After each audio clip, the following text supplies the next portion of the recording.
Hi, everyone. Well, tomorrow we finally depart Kodiak. And I say finally because things didn't go quite the way we originally planned it. Once John released Seabreeze's bow line and the bow fell off the wind, we watched as John and Christy curved away to the beach. Marty pointed Seabreeze towards Kodiak. Even though Seabreeze has an easy motion, the sea was rough enough for Tala to become seasick.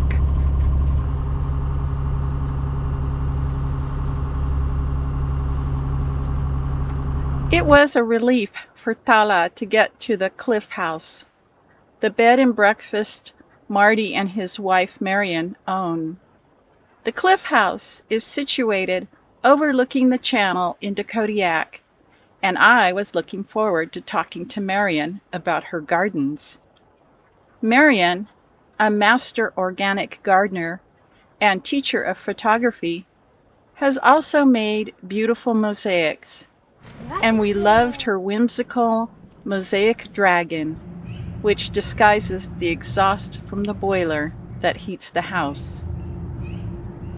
Although there is a no-pet policy, Blondie was allowed special dispensation to stay in the garage, and Marty turned the garage heat on for her. We had some concerns coming to Kodiak 3 days before our flight. COVID, which we had so far managed to evade, is rampant in Alaska, and Kodiak Borough has the dubious honor of being the worst in the nation in regard to active COVID cases. At Cliff House, we had an ideal place in which to lay low. Our other concern was the weather. Our chances for getting out on Saturday to Anchorage looked dimmer and dimmer with each successive forecast. We spent our time taking walks and enjoying the Kodiak scenery. We came across the boatyard, and it was interesting looking at the working boats. Ika made the observation that very few were on actual stands, but were supported with timbers. Using John and Christy's truck, we made a trip to White Sands Beach at the eastern end of the road system. From this point, it is a 5-hour hike over rough trail to John and Christy's house, if we were so tempted. On Saturday, the first flight of the day was the jet that overnighted at the Kodiak Airport. We were heartened when we learned the jet had taken off, albeit an hour late. We were on our way to the airport, having said our goodbyes to Marion, and as I was mentally saying goodbye to Kodiak, we received a message our flight had been canceled. What a disappointment. Additionally, the remainder of the day's flights were canceled.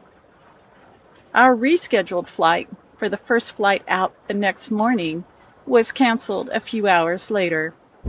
We weren't doing very well. The day was bitterly cold, and our outing was only to the nearby playground. In the evening, we saw snowflakes falling, although they didn't stick. On Sunday, we took Ika and Tala to the airport. We had also been scheduled for that flight, but it turned out there was no room on the Anchorage to Seattle leg for Blondie. Bye-bye. Oh well, Monday would have to do. As we turned toward the harbor, we saw Ika and Tala's flight overhead. We did get off on Monday, and as always in Alaska, life is a little different from mainstream America due to geographical size, small population, and weather. On Saturday, there was a statewide high school cross-country meet in Kodiak, despite the awful weather. Non-island runners flew in for the meet, and Ika's flight carried 2 busloads of student athletes. Our flight carried 1 busload of runners, in addition to those of us from canceled flights.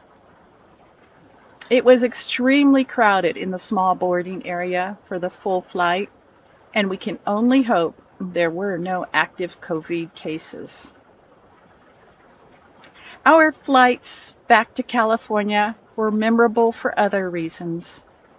We discovered Kodiak has the best TSA people.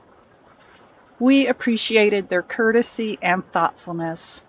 They were human. We also had the best Alaska Airlines flight attendants.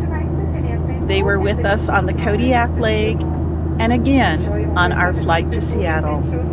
They made our flights extra special. And thank you so much, Marty and Marion, for hosting us and making allowances for Blondie.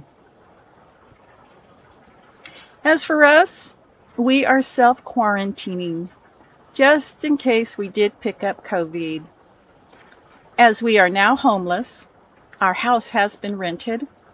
We will camp for a couple of weeks in California, then say goodbye to friends and family and head south.